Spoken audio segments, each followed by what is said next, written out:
Hello everyone, welcome to NEET made easy.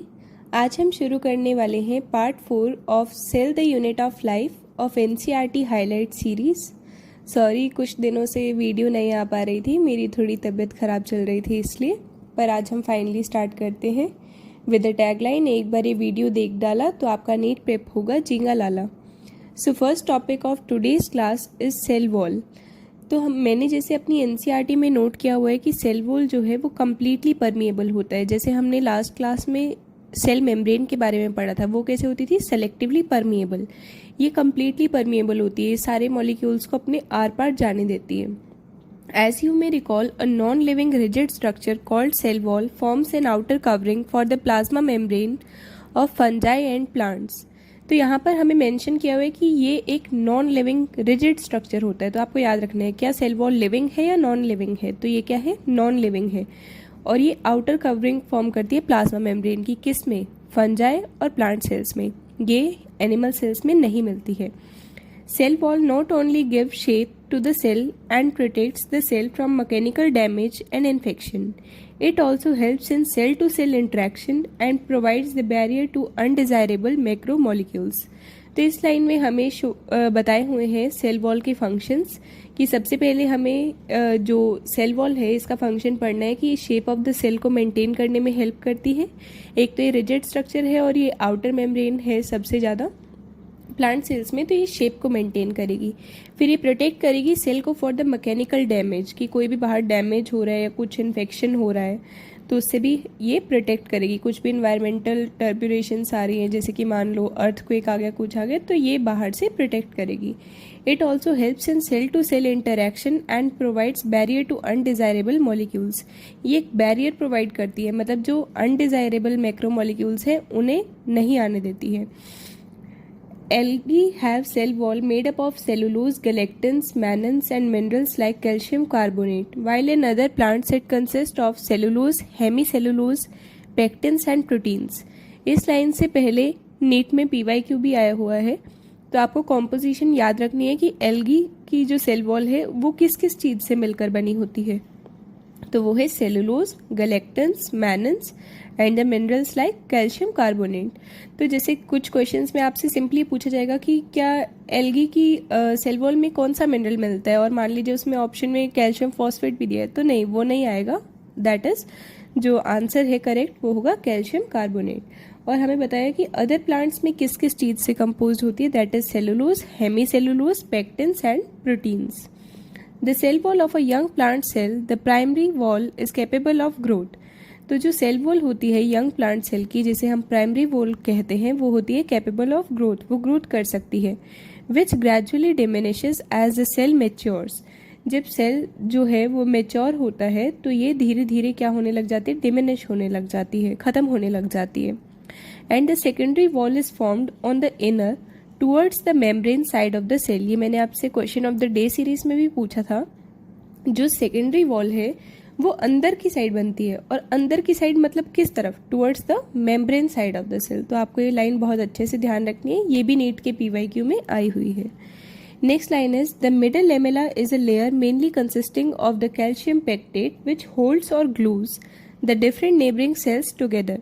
ये question भी मैंने आपसे question of the day series में पूछा हुआ है, और ये नीट में भी PYQ में आया हुआ है कि जो मिडल लेमेला है वो मेनली किस चीज़ से बनी होती है। तो जैसे आपको ऑप्शंस में दे दिया जाएगा calcium pectate, magnesium pectate, like this, तो आपका आंसर क्या होगा करेक्ट, कैल्शियम पेक्टेट, जो किस चीज़ में हेल्प करती है, ग्लू करने में अलग अलग नेबरिंग सेल्स को। The cell wall and the middle lamella में be transferred by the plasmodesmata which connect the cytoplasm of the neighbouring cells. तब आपसे पूछा जा सकता है कि जो सेल वॉल है और मिडल लेमेला है वो किस चीज़ से ट्रांसफर्स होती है जो कि कनेक्ट करता है अलग अलग सेल्स की साइटोप्लाज्म को। तो उसका ऑप्शन में आपको दिया जा सकता है मिडल लेमेला और सेल वॉल और सिंपली लाइक दैट। तो आंसर जो करेक्ट होगा दैट इज प्लाज्मोडेस्माटा। तो इससे रिलेटेड ना एक नीट में PYQ भी आया हुआ था, जो कि अभी NCERT में मेंशन नहीं है, कि which forms the living component of the dead cell wall. तो आप ये ना साइड में NCERT में मेंशन कर लीजिए, जैसे मैंने मेंशन किया हुआ है। तो उसका आंसर था plasmodesmata forms the living component of the dead cell wall. और एक और क्वेश्चन आया हुआ था कि कौन सी जो सेल ऑर्गेनेली है वो प्लाज्मोडेस्माटा के ओरिजिन में हेल्प करती है। तो उसका आंसर था endoplasmic reticulum helps in the origin of the plasmodesmata. ये ऑल्दो एनसीईआरटी में नहीं है लेकिन पीवाईक्यू में आया हुआ है, तो एक बार हम लिख लेंगे क्या जाएगा, मतलब एक बार पढ़ लीजिएगा।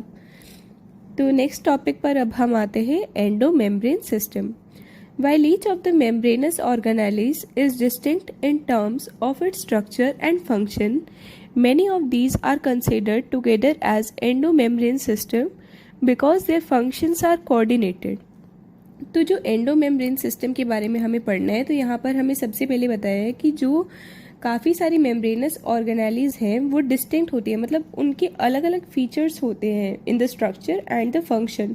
तो उन्हें टुगेदर हम बोलते हैं एंडोमेम्ब्रेन सिस्टम, क्योंकि उनके जो फंक्शंस हैं वो आपस में कोऑर्डिनेटेड होते हैं। एक कोई पर्टिकुलर फंक्शन में हेल्प करेगा, दूसरा उसी फंक्शन में उसे हेल्प करेगा, तो इस तरीके से उनका काम चलता जाता है। The endomembrane system includes endoplasmic reticulum, Golgi complex, lysosome and vacuole. तो ये आपको बहुत अच्छे से याद रखना है कि एंडोमेम्ब्रेन सिस्टम में कौन कौन सी 4 ऑर्गेनेलीज आती हैं। ये पीवाईक्यू में भी कई बार पूछा हुआ है और टेस्ट में भी यूजुअली आता है। तो that is ER, Golgi complex, lysosome and vacuoles. Since the function of mitochondria, chloroplast and peroxisomes are not coordinated with the above component, these are not considered as a part of endomembrane system. तो जो function है mitochondria का, chloroplast का, peroxisomes का, वो coordinated नहीं होता, इसलिए वो एंडोमेम्ब्रेन सिस्टम में इंक्लूड भी नहीं होता है। तो ये ना एजर्शन रीजन क्वेश्चन में भी पूछा जा सकता है। जैसे पहले बता दिया कि मतलब mitochondria, chloroplast, peroxisome are not included in the endomembrane system, और फिर रीजन में दे दिया कि their functions are not coordinated with the above components, मतलब उसमें वो लिख देंगे ईआर, गोल्गी कॉम्प्लेक्स, लाइसोसोम, इस तरीके से। तो इसका ये करेक्ट एक्सप्लेनेशन भी होगा। इसी हिसाब से अब आपको हर एनसीईआरटी लाइन को एजर्शन रीजन क्वेश्चन के हिसाब से भी पढ़ना है, क्योंकि ये नीट में अब काफ़ी ज़्यादा पूछे जाने लग गए हैं। इवन फिजिक्स और केमिस्ट्री में भी मैं काफ़ी क्वेश्चंस शेयर भी करने लग गई हूँ अब आपको, तो वो भी आप चेक कर सकते हैं। अब हम आते हैं नेक्स्ट ऑर्गेनेली पर, that is the endoplasmic reticulum. मैंने जो ये ग्रीन कलर से शो किया हुआ है, ये साइंटिस्ट के नेम है पोर्टर एंड थॉम्पसन, जिन्होंने एंडोप्लाज्मिक रेटिकुलम को डिस्कवर किया था। तब हम पढ़ते हैं इससे आगे। Electron microscopic studies of the eukaryotic cells reveal the presence of a network or reticulum of tiny tubular structures scattered in the cytoplasm. This is known as the endoplasmic reticulum, और short form में हम इसे ER भी लिख देते हैं। तो ये तो सिंपल सा लिखा है कि जो इलेक्ट्रॉन माइक्रोस्कोपिक स्टडीज़ थी, उन्होंने यूकैरियोटिक सेल्स में हमें बताया कि एक नेटवर्क और रेटिकुलम की तरह कुछ टाइनी ट्यूबुलर स्ट्रक्चर्स थे जो कि साइटोप्लाज्म में स्कैटर्ड थे, उन्हें हम ER बोलते हैं। और बस ये याद रख लेना कि ये यूकैरियोटिक सेल्स में ही मिलते हैं, प्रोकैरियोटिक में नहीं मिलते। वो तो वैसे भी सिंपल से, प्रोकैरियोटिक में सिर्फ एक ही ऑर्गेनेली मिलती थी, यूकैरियोटिक वाली, that is the ribosomes. So next हम आते हैं। Hence ER divides the intracellular space into 2 distinct compartments, that is the luminal, luminal मतलब इनसाइड द एंडोप्लाज्मिक रेटिकुलम वाला, and extra luminal which is the cytoplasm, जो भी ER के बाहर होगा। तो ER के बाहर क्या होगा? साइटोप्लाज्म। तो ये इन 2 कंपार्टमेंट्स में डिवाइड करता है। ये एक प्रीवियस ईयर क्वेश्चन में भी पूछा गया था कि which cell organelle divides the intracellular space into 2 distinct compartments, तो उसका आंसर था ER। नेक्स्ट लाइन में लिखा हुआ है the ER often show ribosomes attach to their outer surface. ER की सरफेस पे हमने काफ़ी बार राइबोसोम्स भी देखते हैं। The endoplasmic reticulum bearing ribosomes on their surface is known as the rough endoplasmic reticulum, that is RER। जिनके पास भी राइबोसोम्स अटैच होंगे सरफेस पर ER के ऊपर, उन्हें हम बोलेंगे RER, that is the rough endoplasmic reticulum. In the absence of the ribosome, they appear smooth and are known as a smooth endoplasmic reticulum. जिनके पास राइबोसोम नहीं होंगे वो स्मूथ अपीयर करेंगे, तो उन्हें हम बोलेंगे स्मूथ एंडोप्लाज्मिक रेटिकुलम। इसे भी आप एजर्शन रीजन क्वेश्चन की तरह से देख सकते हैं कि जो SCR है उसके पास राइबोसोम अपीयर नहीं होते हैं, और एजर्शन में दिया हुआ था कि SCR जो है वो स्मूथ होती है। तो इसका रीज़न क्या बनेगा कि उसके पास राइबोसोम नहीं होता इसलिए स्मूथ होती है। तो सिंपल सा क्वेश्चन हो जाएगा। तो आपको एनसीईआरटी की लाइन आप अच्छे से पढ़ोगे, एक एक मतलब समझ के, तो आप एजर्शन रीज़न क्वेश्चन भी इजीली कर पाओगे। नेक्स्ट लाइन में लिखा हुआ है RER is frequently observed in the cells actively involved in the protein synthesis and secretion. ये तो बहुत सिंपल है क्योंकि RER के पास क्या है, राइबोसोम। राइबोसोम किस में हेल्प करते हैं, प्रोटीन सिंथेसिस और सिक्रीशन में, तो RER भी डायरेक्टली उसी में हेल्प करेगा। They are extensive and continuous with the outer membrane of the nucleus. ये जो है ये outer membrane of the nucleus के पास भी पाए जाते हैं। The smooth endoplasmic reticulum is a major site for the synthesis of lipid. जो स्मूथ एंडोप्लाज्मिक रेटिकुलम है वो मेजर साइट है किसकी सिंथेसिस के लिए, लिपिड की सिंथेसिस के लिए। In animal cells lipid like steroidal hormones are synthesised by SCR।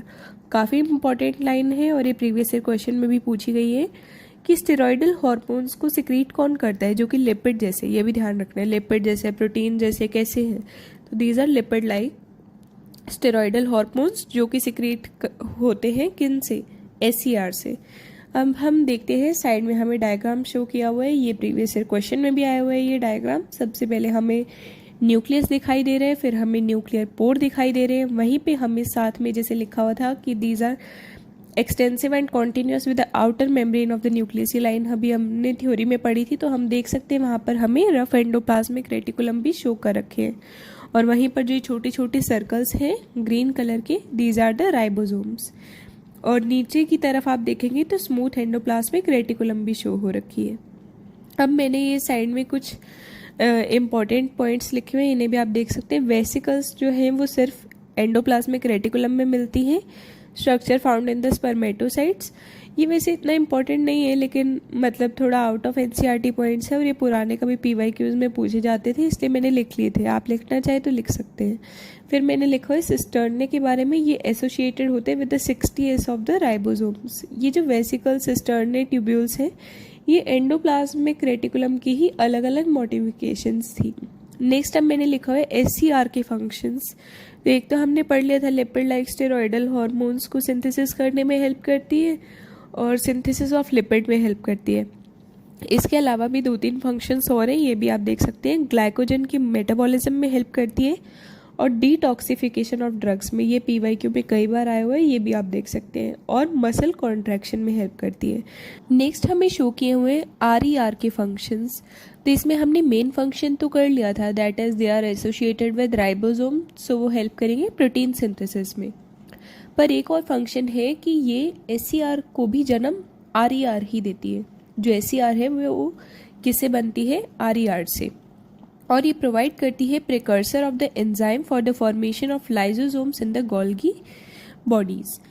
तो नेक्स्ट हम आते हैं अब नेक्स्ट टॉपिक पर, that is the Golgi apparatus. तो एक बार पहले इसका ना डायग्राम शो किया हुआ है, आप वो भी देख लीजिए, पहले ही हम देख लेते हैं। तो गोल्गी एपरेटस के कुछ नाम मैंने लिखे हैं, that is a Baker's body, traffic police of the cell, Dalton complex. तो इसके अलग अलग नाम है, कई बार ये पुराने PYQs में पूछे जाते थे, तो आप इसे कर सकते हैं। और हमें सिस्टर्ने शो किए हुए हैं जो कि अभी हम थ्योरी में कवर करेंगे। तो अब हम आते हैं थ्योरी पर। फर्स्ट लाइन में लिखा हुआ है Camillo Golgi 1898 first observe densely stained reticular structures near the nucleus. तो फर्स्ट हमें याद रखना है कि डिस्कवर किसने किया था, that is the scientist Camillo Golgi. कब डिस्कवर किया था, 1898। कैसे ये स्टेन हो सकती थी, यस, डेंसली स्टेन। और किस शेप के स्ट्रक्चर थे, रेटिकुलर स्ट्रक्चर्स। किसके पास मिलते थे, ER के पास या लाइसोसोम के, नहीं, किसी के पास नहीं। These are found near the nucleus.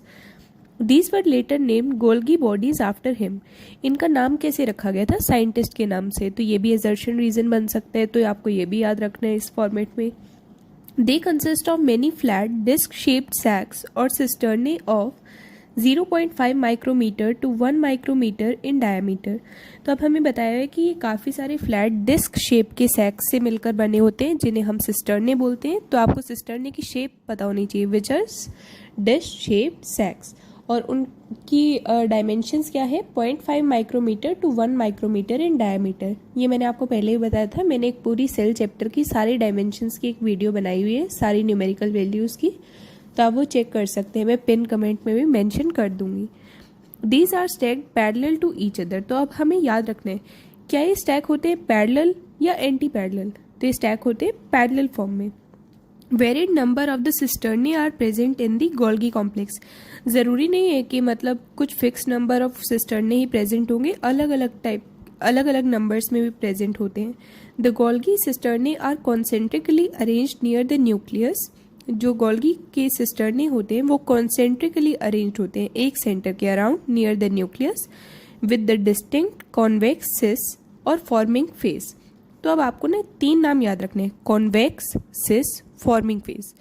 तो जो अब आपसे पूछा जा सकता है क्या फॉर्मिंग फेस को हम कनकेव फेस भी बोलते हैं? नहीं, it is known as the convex. तो आप ऐसे तीनों को याद कर लीजिए, CCF, कॉन्वेक्स, सिस, फॉर्मिंग। तो नेक्स्ट हमें आएगा एंड कॉनकेव, ट्रांस, मैच्योरिंग। तो आपको कनकेव के भी तीनों नाम याद होने चाहिए, which is the concave, trans, maturing face. The cis and the trans phase of the organelle are entirely different but interconnected। ये लाइन भी काफ़ी इंपॉर्टेंट है और ये टेस्ट में आती है कि जो सिस और ट्रांस फेज है वो एंटायरली डिफरेंट है, मतलब बिल्कुल डिफरेंट है वो, लेकिन फिर भी इंटरकनेक्टेड है। ये अभी हम आगे पूरा पढ़ेंगे कि ये कैसे कनेक्टेड है। The Golgi apparatus principally perform the function of packaging of materials. जैसे हर एक ऑर्गेनेली का एक प्रॉपर फंक्शन होता है, जो मेन फंक्शन उसका होता है। जैसे RER का था प्रोटीन सिंथेसिस वाला, जो सेल वॉल था उसका मेन था कि वो शेप मेंटेन करेगी और बाहर की जो एनवायरमेंटल टर्बुलेशंस होंगे उससे हमें बचाएगी। तो इसी तरीके से जो गोल्गी एपरेटस का मेन फंक्शन है वो है packaging of materials to be delivered either to the intracellular targets और सीक्रेटेड आउटसाइड द सेल। या तो जो अंदर के जो सेल के टारगेट्स होंगे उन पर हमें डिलीवर करने होंगे कुछ मटेरियल्स को, या जो हमें सेल से बाहर भेजने होंगे, तो उसमें हमें हेल्प करेगा Golgi apparatus. Materials to be packaged in the forms of vesicle from the ER fuse with the cis face of the Golgi apparatus. तो जो मटेरियल्स हैं जो पैकेज करे जाते हैं in the form of vesicles, तो पहले तो आपको याद रखना है कि वो ट्यूब्यूल्स की फॉर्म में पैकेज किए जाते हैं या वेसिकल्स की। तो वो वेसिकल्स की फॉर्म में फ्यूज़ किए जाते हैं और वो जो हैं वो ER के साथ फ्यूज़ करेंगे। कौन से फेज़ के साथ? सिस फेज़ के साथ। गोल्गी एपरेटस के सिस फेज़ के साथ ER फ्यूज़ करती है और वो मूव करते हैं टुवर्ड्स द मैच्योरिंग फेज़, क्योंकि पहले तो वो फॉर्मिंग फेज़ की तरफ जाएंगे ना, फॉर्मिंग फेज़ से फिर वो मैच्योरिंग की तरफ जाएंगे, पहले बनेंगे और फिर मैच्योर होंगे। This explains why the Golgi apparatus remains in close association with the endoplasmic reticulum. तो यहाँ से भी एजर्शन रीजन बन सकता है। आपसे मान लीजिए एजर्शन में दे दिया गया कि Golgi apparatus remains in the close association with the endoplasmic reticulum, और ऊपर फिर वो कौन सी लाइन दे देंगे जो इससे ऊपर दी हुई है, materials to be packaged in the form of vesicles from the ER fuse with the cis face of the Golgi apparatus. तो ये दोनों स्टेटमेंट सही हो जाएंगे और करेक्ट एक्सप्लेनेशन भी हो जाएगी। तो नेक्स्ट लाइन में हम आते हैं, वहाँ पर लिखा हुआ है A number of proteins synthesized by the ribosomes on the endoplasmic reticulum are modified in the cisternae of the Golgi apparatus before they are released from its trans phase। जो राइबोसोम्स थे जो एंडोप्लाज्मिक रेटिकुलम के, कौन सी वाली endoplasmic reticulum? RER, वहाँ पर जो बने थे वो मॉडिफाई होते हैं सिस्टर्ने में। किसके सिस्टर्ने में? गोल्गी एपरेटस की, जिससे पहले कि वो रिलीज होने से पहले, मैच्योरिंग फेज की तरफ जाने से पहले वो वहाँ पर मॉडिफाई होते हैं। Golgi apparatus is the important site for the formation of glycoproteins and glycolipids. ये नीट 2019 के PYQ में भी आए हुए कि जो गोल्गी एपरेटस है वो हेल्प करता है फॉर्मेशन ऑफ ग्लाइकोप्रोटीन्स और ग्लाइकोलिपिड्स में। अब हम आते हैं नेक्स्ट ऑर्गेनेली पर, that is lysosomes. These are membrane-bound vesicular structures formed by the processing of the packaging in the Golgi apparatus। तो फर्स्ट हमें याद रखना है कि एक मेम्ब्रेन बाउंड ऑर्गेनेली है। कई बार मैं भी कंफ्यूज हो जाती थी कि लाइसोसोम मेम्ब्रेन बाउंड है या मेम्ब्रेनलेस है, तो ये नीट में भी आया हुआ है। आपको याद रखना है कि मेम्ब्रेन बाउंड ऑर्गेनेली है। इसकी शेप कैसी होती है? वेसिकुलर, सर्कुलर सी शेप की होती है। हमने स्टार्टिंग में जब प्लांट सेल और एनिमल सेल का डायग्राम आया था तो वहाँ पर बीच में शो भी किए हुए थे। These are formed by the packaging in the Golgi apparatus। ये पैकेजिंग से फॉर्म होते हैं in the Golgi apparatus। The isolated lysosomal vesicles have been found to be very rich in almost all type of hydrolysis enzyme। तो जो इनकी vesicles होती हैं lysosome की, उनके अंदर बहुत सारे हाइड्रोलिसिस एंजाइम होते हैं, which are lipases, proteases, carbohydrases, which are optimally active at the acidic pH. तो ये भी एक PYQ में आया हुआ है कि जो एंजाइम्स होते हैं इसके, जो कि हाइड्रोलेजेस होते हैं, वो एक्टिव कैसे पीएच पर होते हैं, एसिडिक, बेसिक या न्यूट्रल। तो आपको याद रखना है acidic. These enzymes are capable of digesting carbohydrates, proteins, lipids and nucleic acids। जो ये एंजाइम्स होते हैं ये कैपेबल होते हैं डाइजेस्ट करने के लिए किस किस चीज़ को, कार्बोहाइड्रेट को, प्रोटीन्स को, लिपिड्स को और न्यूक्लिक एसिड्स को। आज हमें यहीं तक कवर करना था। आई होप सो आपको आज की वीडियो क्लियर होगी।